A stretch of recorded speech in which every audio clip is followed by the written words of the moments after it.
The Friday Sports Show. You're hosting Petruzzi and Lara and around the world. We have many fascinating stories on the show and incredible range of guests today. We're going to look at some of the polyamorous celebs. Rita Ora, Carol Vorderman and Tilda Swinton apparently came on top in a poll. But to tell us the rundown and more about the study is Lucy Beresford. Welcome to the show. Great to have you on board. Thank you so much for having me. So, Lucy, tell us a bit more about this sort of study in terms of, I see that Rita Ora, Carol Vorderman and Tilda Swinton have come up on top in this study for polyamorous relationships. Yeah, so polyamory is where a person has an intimate relationship with more than one person at the same time, but all the people involved are signed up to that and they consent to that experience.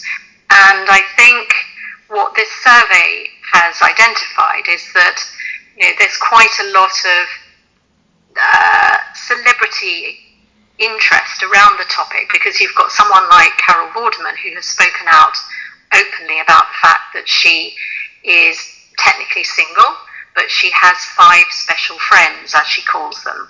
So Ashley Madison, which is the married dating website people, they're quite interested in this, obviously, because they've got people who, in their community, who, let's say, are more adventurous in exploring alternative relationships. So when this survey, which was carried out by YouGov, asked UK adults whether they'd been in this kind of fluid, polyamorous relationship, it was 7%, which is actually quite a lot of the population. So I think that speaks to how perhaps more fluid people see their love lives nowadays. No, absolutely. And any sort of I know it's probably outside the scope of the survey, but is there sort of any reason, your thoughts why they sort of chose those specific celebrities? I mean, obviously, I'm sure everyone's got their own reason for that. What are your thoughts in terms of why they came up on top? Well, I think it's because they themselves have spoken about how comfortable they are with this particular form of relationship. So Tilda Swinton, for example, very well-known actress, has been living in a fluid, polyamorous relationship for decades now. And Rita Ora, similarly in the past, has talked about her openness to that particular construct. And I think when people are thinking about it for themselves, they want to feel that they're kind of pushing at an open door. So who are the celebrities out there? Not just in the UK, but also in the States as well. There's an actress called Bella Thorne.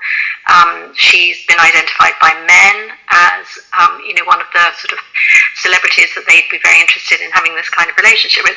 I think it's about the people who've already come out and spoken about how this is a form of it's a model of relationship that works for them.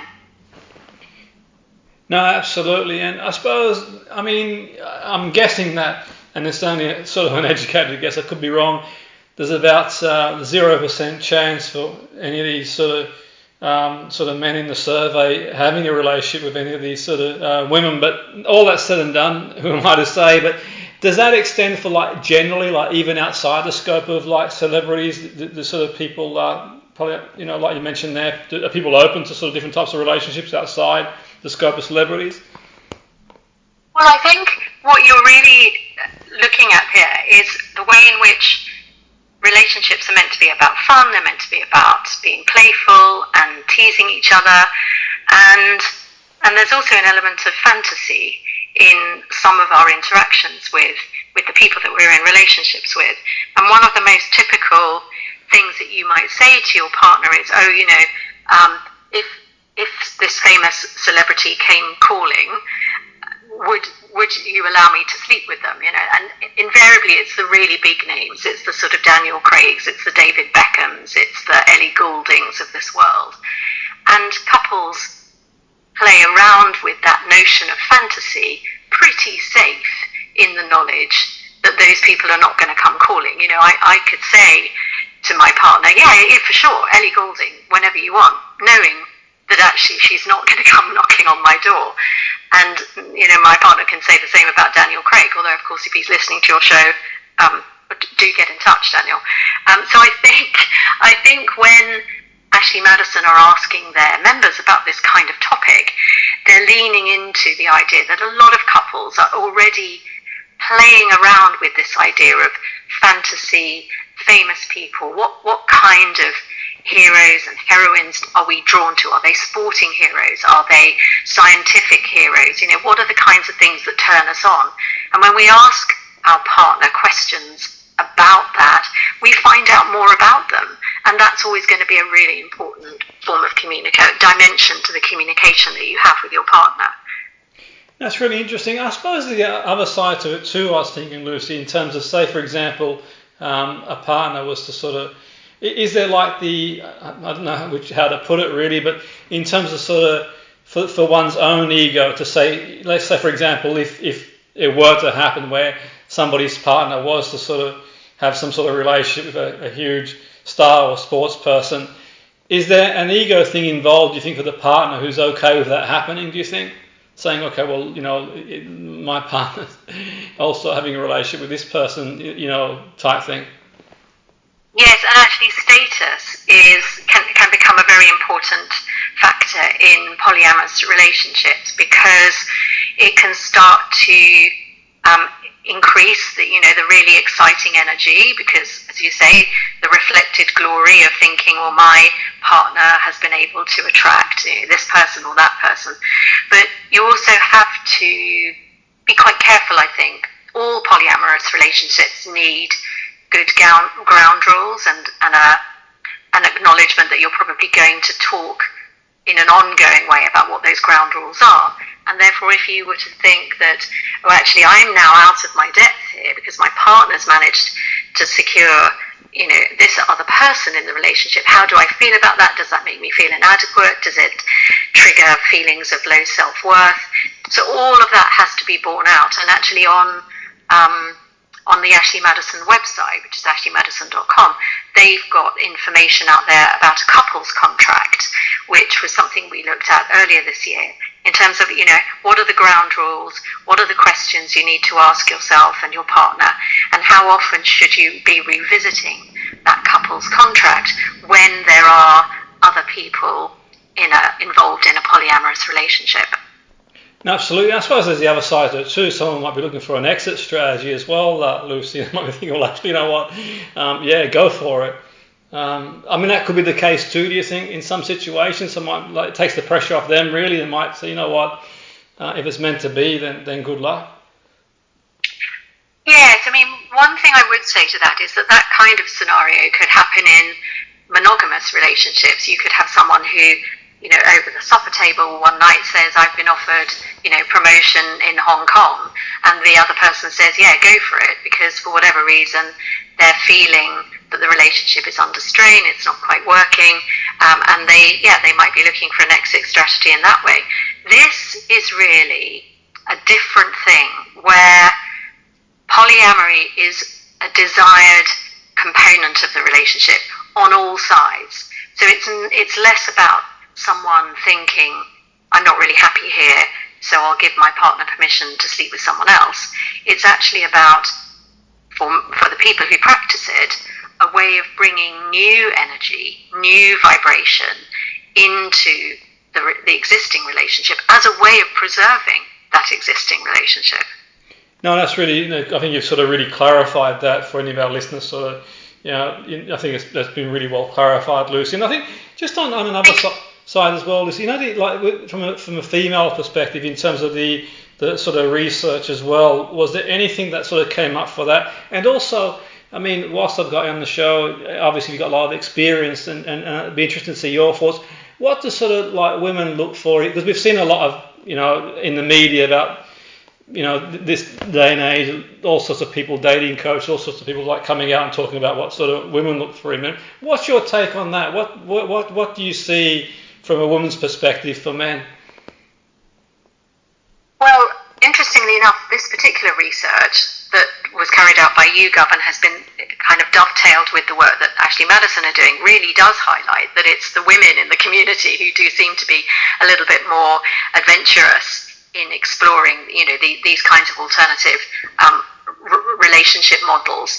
And I think that more widely what this speaks to is that the more that women take control of other areas of their lives around, when they have kids or how far they go in their career, taking control of their financial security, you're seeing that more and more women want to take control of their relationship fulfillment and their sexual fulfillment. So for me, this research really highlighted something that I've suspected for a long time, which is that women are making different choices for themselves now.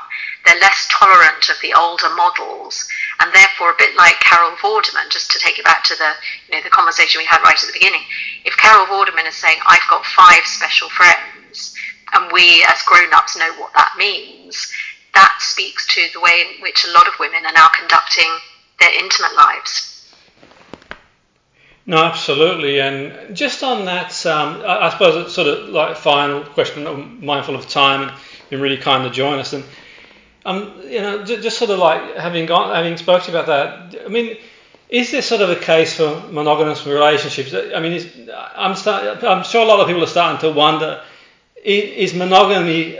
Are we wise for that as human beings? I know it's a whole different topic for another day, but I suppose in a nutshell. Well, I'm really glad you've asked about that, not least because actually Ashley Madison did some great research on that just before the pandemic, which was around whether monogamy is dead.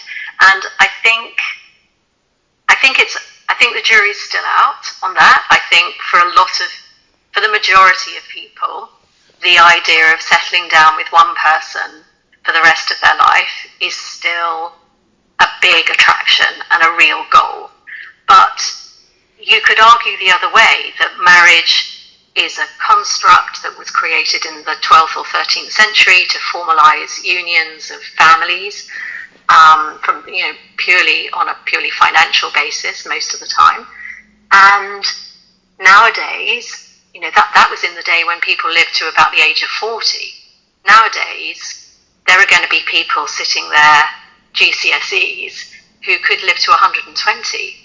And do they really expect to be with the same person for 90 years? And what's that going to look like? So I think we need to be open to all sorts of ideas, but you also have to be very true to yourself. And if the monogamy is the preferred thing that you want in your marriage or your relationship or your civil partnership, that's what you need to fight for. And if you want something different, you need to be vocal about that too. Yeah, no, absolutely. And just with that, finally, Lucy, I mean, there's a bit of a stigma, I think, at least my anecdotal perception, where you sometimes see people, they'll say, well, they've been married for 50 years, and I suppose it's almost like a badge of honor, really. And if they're happy, good for them, and I'm pleased for them. But it's almost like, on the other side of things, a lot of people could probably think of nothing worse than being with one person, for a few years, let alone 50 years. And I suppose I get a sense we need to be a bit more respectful of people who've got in society who've got a different view, who might think, well, I'm a different person to the person I was at 20 years of age completely, even a few years later to a certain degree. My values change, beliefs change. So do you still think there's a bit of a stigma in society in terms of people who decide to live their life perhaps different to what the old social norms were telling us? Maybe not even out of choice, to be fair. Well, I think that those final few words that you mentioned, out of choice, is really interesting, because I work clinically with quite a few people who've got to maybe 30 or certainly 40, maybe 50, and they're not living the life that they expected, which in most cases means they haven't found the person they want to spend the rest of their life with, or they haven't had kids. And therefore, I think we do have to be more tolerant and respectful of people who make different choices, or who have had that choice kind of either made for them or taken away from them. You never know what someone else is going through, really. It's that old adage about, you've got to walk a mile in someone else's shoes. And whatever, if it works for someone to be on their own, or to be in a polyamorous relationship, or to be with the same person for 60 years, we've got to, live and let live, love and let love.